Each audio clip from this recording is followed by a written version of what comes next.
ये दुनिया का दूसरा कॉन्सर्ट था जिसमें लड़कियां बेहोश होकर गिर गई सिर्फ ये सुन के कि जस्टिन का परफॉर्मेंस कैंसिल हो चुका है। और ये शो था ऑस्ट्रेलिया के अंदर। जैसे ही जस्टिन की फैंस को पता चला शो कैंसिल हो चुका है, उसी टाइम एक के पीछे एक लड़की गिरने लगी तो धीरे धीरे उसके फैंस गिव अप करने लगी। लेकिन इन फैन में से एक फैन ऐसी थी जिसने गिव अप नहीं किया। वो हमेशा से उसका पीछा करती रही एक परछाई की तरह। वो अपनी फेमस फ्रेंड्स और डैड की हॉलीवुड की कनेक्शन यूज करके एक 13 साल की लड़की के ख्वाब को रियलिटी में बदलती है। तो आखिर कैसे एक सुपर फैन होकर ऐसे ट्रैप्स बिछाए कि वर्ल्ड्स नंबर 1 पॉप स्टार की बीवी ही बन गई। सो I'll show you the image that you can't imagine.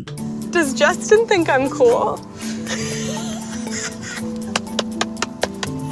Of course. That's a lie. Hello everyone, my name is Mr. Ladka. Let's start with basic. Who's one person that you like have a crush on that if you saw that you would like I have go a up crush on Selena Gomez. You're like Justin Bieber. I never know how to say his name correctly. I'm sorry. Yes, I do. I love him. I think he's really cute. I think in 2 years, he's gonna be cute. It's gonna be really cute.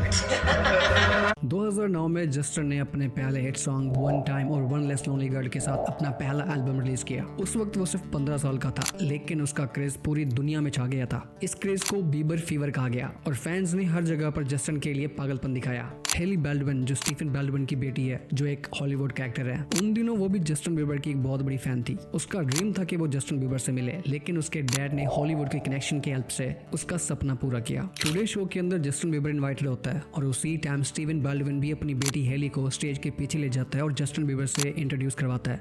तब वो सिर्फ 13 साल की थी, लेकिन Justin के लिए उसका क्रश क्लियर शुरू हो गया था। We've been enjoying your music. उसके बाद हेली कई जगहों पर जस्टिन के आसपास दिखाई दी, जैसा कि उसके कंसर्ट्स पे, मूवीज प्रीमियर पे और इवेंट्स पे। एक टाइम पे न्यूज वाले ने हेली को जस्टिन और सेलेना गोमेज की डेट नाइट पर फॉलो करते हुए देखा था। उस वक्त जस्टिन सेलेना गोमेज के साथ रिलेशनशिप में था और तब से सेलेना हेली के लिए एक अर्च एनिमी बन गई। हेली के एक्शंस देख के यही लगता है कि वो अपने सपने को पूरा करने के लिए बहुत ही डिटरमाइंडेड थी। चाहे वो जस्टिन के कंसर्ट्स में उसकी दीवानी बनकर शामिल हो या अपने डैड के थ्रू जस्टिन के करीब आने की कोशिश करे, हेली का एक ही गोल था और वो था जस्टिन बीबर के दिल में अपनी जगह बनाना। 2019 में एक जस्टिन बीबर सुपर फैन जिसका नाम डैना है, वो एक वीडियो अपलोड करती है जिसमें वो ये क्लेम करती है कि हेली और जस्टिन बीबर को मिलाने में उसने उसकी मदद की। वो एक जस्टिन बीबर का फैन अकाउंट रन कर रही थी जिसमें 2 लाख से ज्यादा फॉलोअर हो चुके थे। तो ऐसे वो जस्टिन की कम्युनिटी में एक छोटी सेलिब्रिटी बन चुकी थी।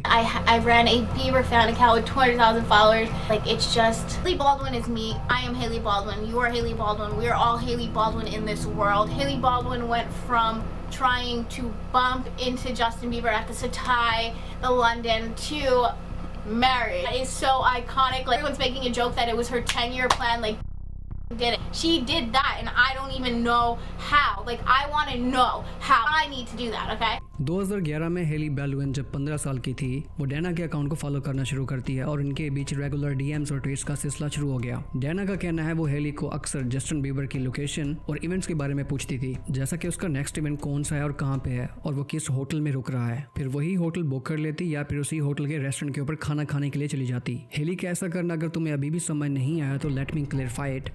वो उसको एक्सीडेंटली मिलना चाहती थी ताकि वो एक दिन उसे अपना पोटेंशियल पार्टनर कंसीडर करे। दाना ने कुछ पुराने ट्वीट्स और डीएम भी दिखाए जो हेली बाल्डविन ने उसे भेजे थे। एक ट्वीट में हेली जस्टिन बीबर की हाइट के बारे में डिस्कस कर रही है, जो एक टिपिकल सुपर फैन का बिहेवियर लगता है। उस लड़की का ये भी कहना है कि हेली का फोकस इतना स्ट्रॉन्ग था कि लोग मजाक करते हैं कि ये सब उसका 10 साल का प्लान था जो फाइनली सक्सेसफुल हो गया। अब इस पॉइंट के ऊपर थोड़ा फोकस करो। जस्टिन बीबर और Selena Gomez call me may be song के ऊपर लिपसिंग वीडियो बनाती है। तब डैना एक वीडियो ऑर्गेनाइज करना चाह रही थी एज ए फैन रिक्रिएशन। तब हेली ने भी उस वीडियो में पार्टिसिपेट की थी। हेली ने अपना वीडियो क्लिप भेजा था इस वीडियो में शामिल करने के लिए। YouTube video that we remade of Justin and Selena. Like, what else do I have to say? YouTube, like, the video's on YouTube. It's not even like I have it stored away somewhere. Like, bitch, that shit's on YouTube with 2,000 views and nobody's ever seen it. Justin और Selena की relationship में ups and down आ रही थी। तब heli अपनी close friend Kylie Jenner के जरिए Justin के और भी करीब आ रही थी। इस स्टोरी का हर ट्विस्ट और टर्न दिखाता है कि हेली बाल्डविन का डेडिकेशन और प्लानिंग कैसे उसके और जस्टिन बीबर के रिलेशनशिप का बेस बन गया। आई मीन 2014 के आसपास हेली के कनेक्शन कैंडल और काइली जेनर के साथ स्ट्रॉन्ग हो गया था। ये एक इंपॉर्टेंट टर्न है क्योंकि जस्टिन तब जेनर सिस्टर के साथ क्लोज था। तो ऐसे हेली को जस्टिन की लोकेशन या शेड्यूल के लिए फैन अकाउंट पर रिप्लाई करना जरूरी नहीं था। वो अपने क्लोज फ्रेंड के जरिए directly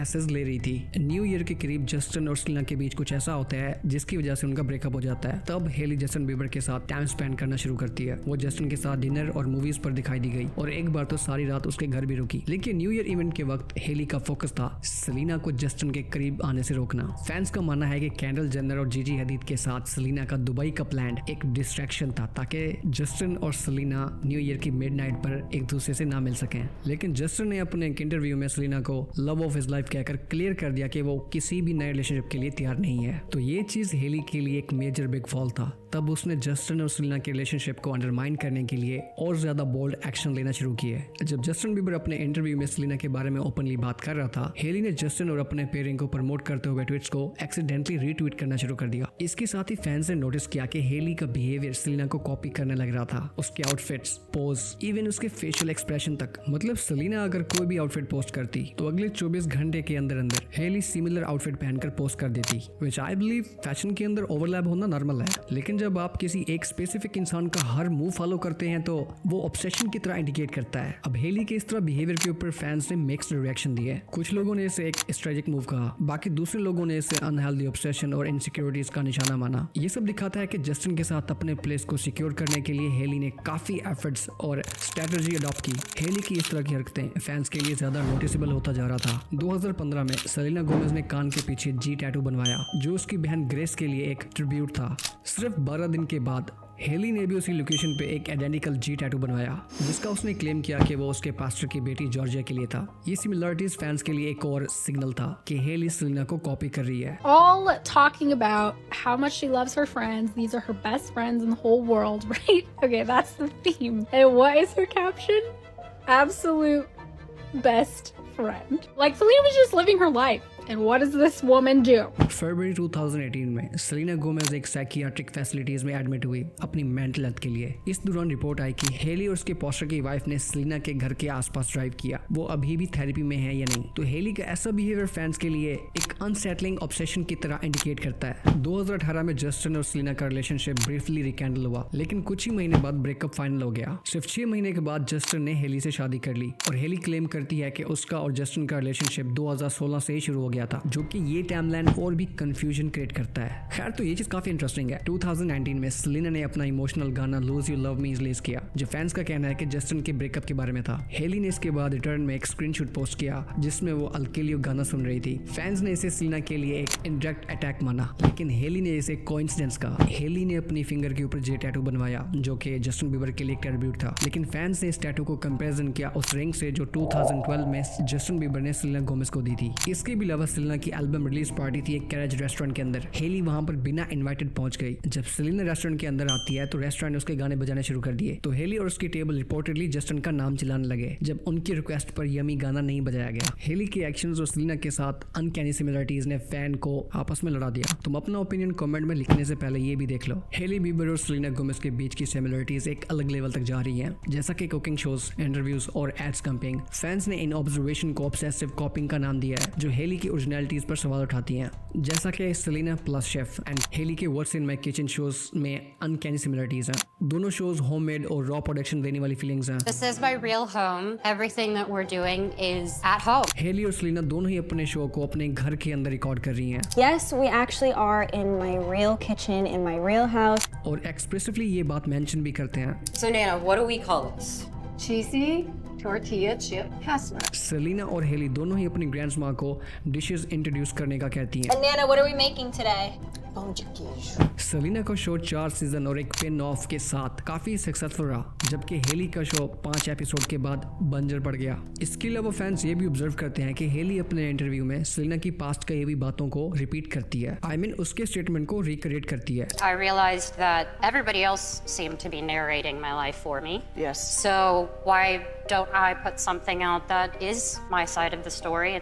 I realized that I was able to tell my story about who I was from my own mouth instead of people from the outside being able to tell my story for me. That was one of the moments where I was like, I don't have to be that 19-year-old body shape anymore because I'm not. That's the other thing too that I think I'm learning is I'm not 19 anymore. I'm 24 now. I feel like my body has changed the most even this last year. Somebody asked me a while ago, what's the one thing you wish people knew about you? And I said I wanted it to be my heart. What do you wish more people knew about you? My heart. People didn't really know me. They didn't know who I was. They didn't know Haley for Haley.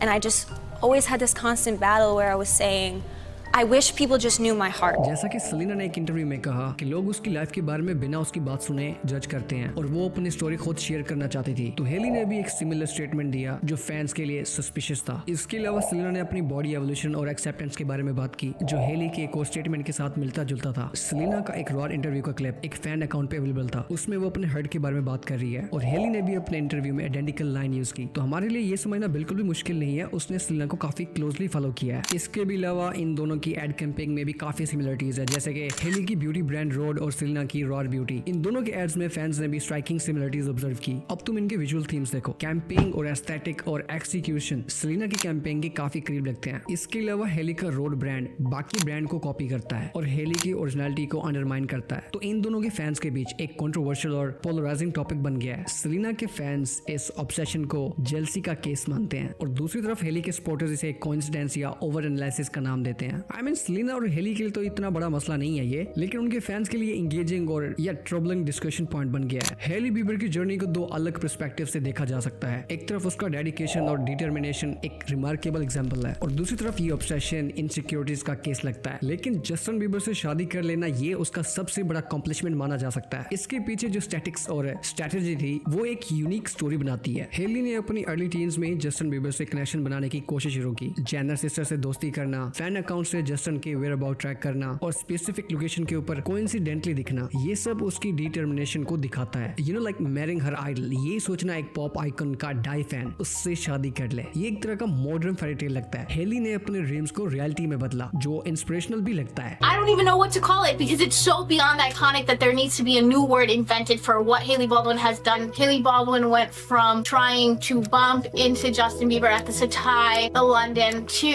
marriage. It is so iconic. Like everyone's making a joke that it was her 10-year plan. Like did it. We stand Hailey Baldwin. She did that. Do not give up. Like that's inspirational. You can do anything in life because Hailey Baldwin did that. But the other point is जब आप अपने 13 से 22 साल तक एक person को obsession में गुजारते हैं लाइक कोई और बनते बनते, तब आप अपनी आइडेंटिटी खो देते हैं। हेली के एक्शंस सलीना की तरह ड्रेस करना, उसके शोज और स्टेटमेंट को कॉपी करना, ये इस बात का इशारा करते हैं कि शायद उसका सेल्फ डिस्कवर फेस मिस हो गया। शादी के बाद की कंट्रोवर्सीज जस्टिन और हेली के बीच रूमर्स प्रॉब्लम सजेस्ट करती हैं कि अब उनका रिलेशनशिप आइडल नहीं है और इनके बीच ये भी रूमर्स फैल रहे हैं कि ये दोनों अब अलग अलग गाड़ियों में आते हैं और एक ही घर के अंदर नहीं रहते। हेली के फादर का इंस्टाग्राम पर pray for Justin and Hailey कहना और डिवोर्स के रूमर्स का बढ़ना इनकी मैरिटल स्ट्रगल को हाईलाइट करता है। इसके अलावा चाहे सलीना का एक टैटू हो या उसका एक बोला अल्फाज, हेली के एक्शन उसके एक्स पार्टनर के लाइफ के आसपास ही घूमते हैं। अब ये ऑब्सेशन शायद इनसिक्योरिटीज और वैलिडेशन की जरूरत को रिफ्लेक्ट करता है। हेली के लिए सबसे बड़ा चैलेंज ये है कि वो अब अपने लिए एक नया ब्लूप्रिंट आइडेंटिफाई करे जो